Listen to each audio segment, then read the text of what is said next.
Welcome back to Product Bakar, the podcast where we stir up some insightful conversations about everything product. I'm your host Rishi, and today we are tackling a fundamental topic for every product manager out there.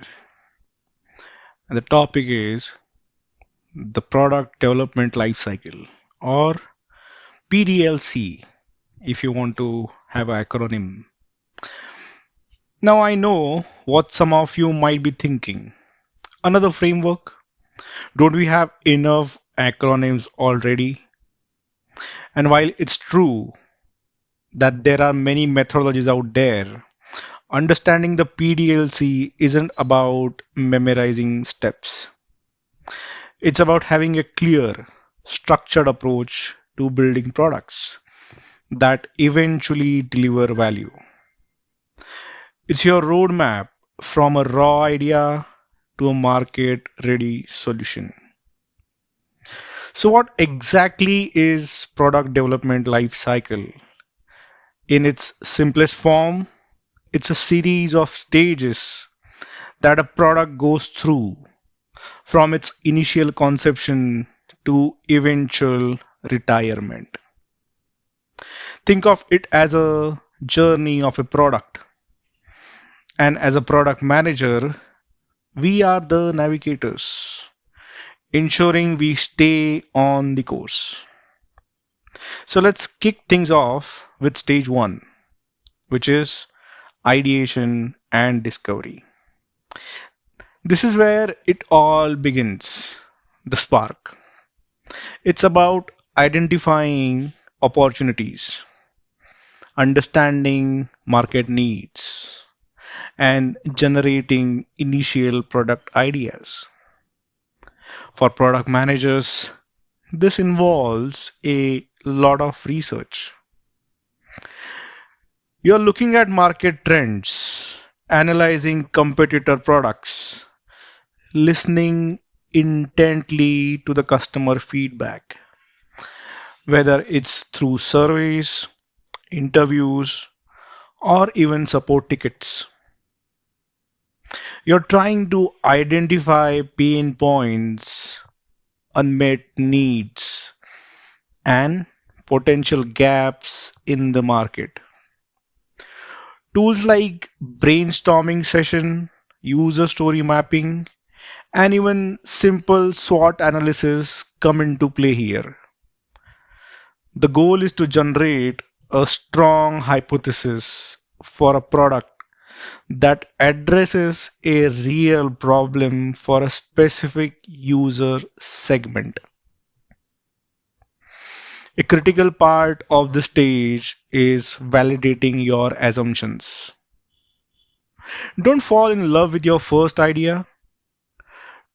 Talk to potential users, run small experiments, and try to get early indicators of whether your idea has legs.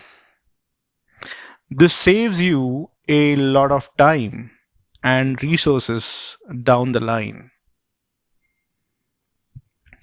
Once you have a promising idea, we move to stage two, and that's concept and definition. This is where we start to solidify the what of the product. You're defining the core features, the target audience in more detail, the unique value proposition, and the business goals.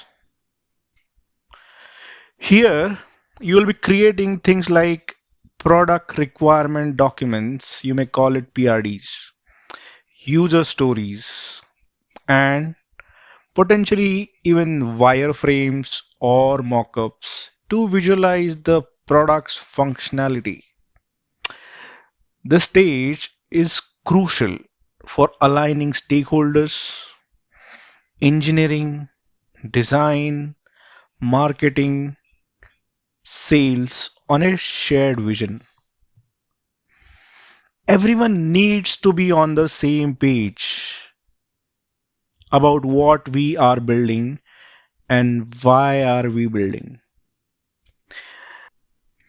A key output here is the minimum viable product definition. What's the smallest set of features that can deliver value to its early users and allow us to learn? Definitely, this clearly helps you to prioritize and avoid scope creep later on. Remember, the goal of an MVP isn't to be perfect, it's to be viable. With the concepts defined, we enter stage 3, design and planning. This is where the how really begins to take shape. Your design team, UX and UI designers will be busy creating detailed wireframes, prototypes, and the user interfaces. They are focused on making product intuitive, enjoyable, and effective for the users. As a product manager, you're deeply involved here, providing feedback, ensuring the design aligns with the product requirements, and advocating for the user experience. You'll also be working closely with engineering team to break down the product into manageable tasks, estimate timelines, and identify potential technical changes. This is where you finalize the development roadmap and sprint planning begins for agile teams. This stage is also critical for establishing key performance indicators, which is called KPIs, and the success metrics. How will we measure if this product is actually doing what we intend it to do? What does success look like for this specific product or a feature? And now, the core of build phase, stage 4, development and testing. This is where the engineering team takes all those designs and plans and turns them into a functional code. It's a highly iterative process, especially in agile environments with continuous coding, integration, and testing. As a product manager, your role here is to act as the bridge between the engineering and other stakeholders. You're clarifying requirements, addressing questions from developers, and ensuring the team stays focused on delivering the defined features. You're also actively involved in reviewing the progress, participating in daily stand ups, and helping to remove any roadblocks the team encounters. Testing is integral here, not just at the end. Quality assurance teams are working hand in hand with developers, identifying bugs, testing functionalities, and ensuring the product meets quality standards.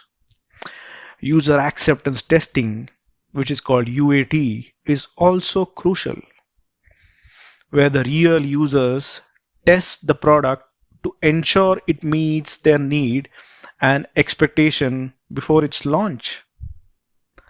This is where you might bring in small group of beta testers. After all hard work, we reach deployment and launch, which is the stage 5. This is the moment of truth, the big reveal. It's about bringing your product to market, making it available to your users. For product managers, this involves a lot of coordination with marketing and sales teams. You're defining the go to market strategy, crafting messaging, preparing the launch materials, and ensuring your sales force is equipped to sell the product. It's also about preparing for the technical deployment, setting up servers, ensuring scalability, and having a robust monitoring system in place. A well planned launch isn't just about flipping a switch, it's a strategic event designed to maximize impact and user adoption. And remember, the launch is just the beginning of the next phase. And this brings us to stage 6, which is post launch and iteration. Many people think the job is done once the product is launched. But for the product manager, this is where some of the most critical work begins. You are now meticulously monitoring product performance. You are looking at analytics, tracking user behavior, gathering feedback, and analyzing key metrics you defined earlier. Are users engaging with the product as expected? Are there friction points? Are we achieving our business goals? This feedback loop is essential. You're identifying what's working and what's not, and what needs to be improved. This data driven approach informs your next set of priorities and features. It's about continuous improvement. You're constantly learning, adapting, and iterating to make the product better based on the real world usage. This is where the concept of build, measure, learn really comes into play. Finally, we have stage 7, end of a life. While it might sound a bit morbid, it's a natural and necessary part of the product life cycle. Products don't last forever. Market needs change.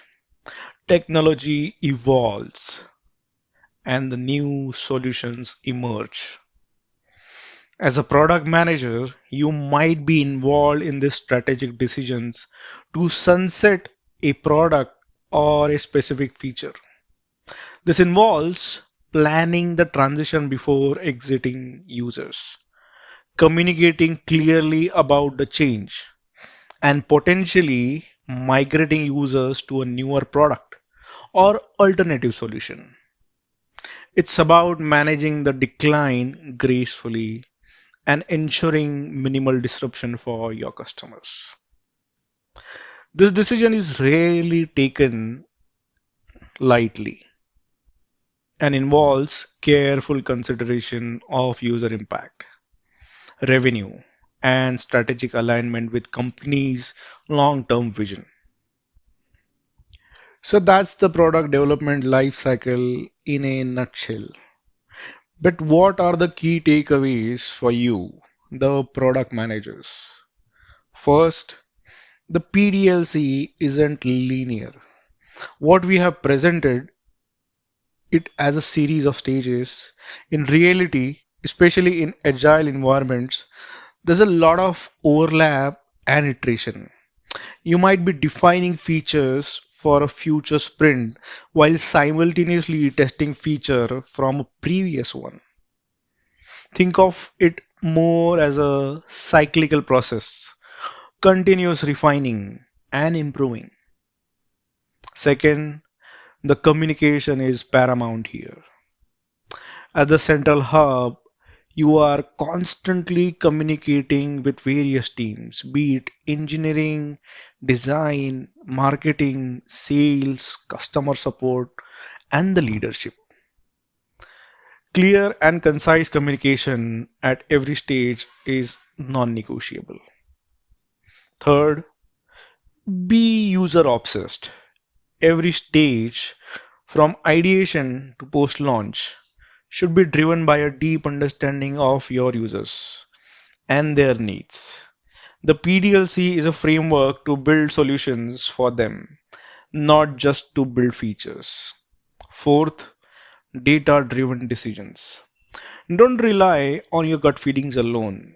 Use the data at every stage: market research, user testing feedback, analytics to inform your decisions and validate your hypothesis. And finally, be adaptable and embrace change. The product landscape is constantly shifting. The PDLC provides structure, but you need to be flexible enough to pivot when necessary, learn from failures, and continuously evolve your product strategy. And that wraps up another episode of Product Bakar. Hope this deep dive, at least to a certain extent, into the product development lifecycle has given you a clearer roadmap for your own product journeys. Remember, it's a dynamic process. I'll repeat, it's a dynamic process. And mastering it means continuous learning and adapting. Keep baking those great products. You can find more insights and connects with us on our website. We'd love to hear your thoughts on PDLC. What stages you find most challenging, or any tips you have for your fellow PMs. So until next time, this is Rishi signing off from Product Bakar. Keep innovating and keep building.